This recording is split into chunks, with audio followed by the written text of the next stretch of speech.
Hello, Mr. Shapiro. My name is Andrea, and I am a Cal State LA student. Good luck to you. I'm actually originally a Northern Californian.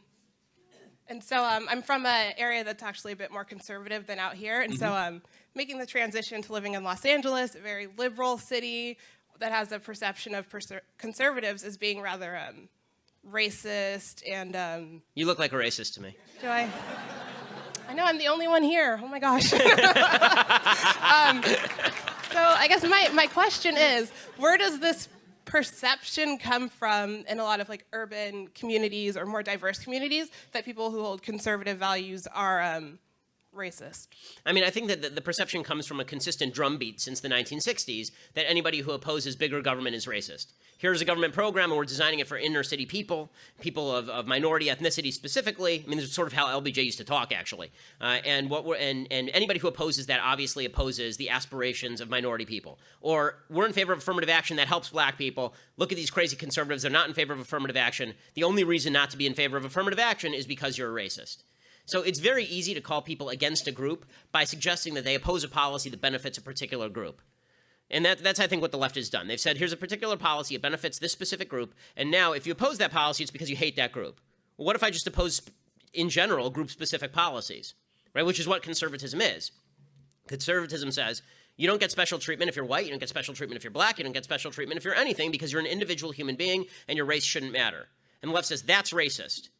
And you say, well, wait, why is individualism racist? And the answer is because they don't see people in terms of individuals. So there's this great disconnect. You say individual, and somebody on the left looks at you, and the first thing they think is black person. They don't think a person with a mind. They don't think a person with their own political viewpoint. They look at me, and the first thing they say is Jew, right? Really, because which is why, I mean, when I did a book called Primetime Propaganda about the TV industry, and I was able to get all of these leftists on record about how they keep right-wingers out. Why did I lie? I didn't lie to them. I told them my name was Ben Shapiro. I went to Harvard Law School.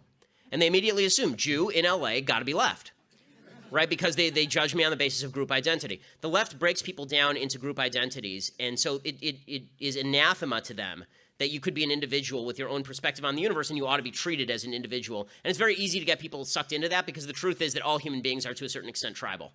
Everybody is tribal. The less tribal we are, the better we are as human beings. I think that that's sort of the goal of religion generally. I mean, unfortunately, religious tribalism happens too, but I think that the goal of Judeo-Christian religion has been the universality of values, the goal of Western civilization, certainly the goal of America. The goal of America is that we are a nation based on a creed. There's been a lot of talk lately about nationalism. What does nationalism mean? Nationalism and patriotism, to me, mean what makes America great is the creed upon which we're based, not the color of the skin of the people here or the place they were born. That creed is what makes us a better country. It's what makes us worthy of God's favor.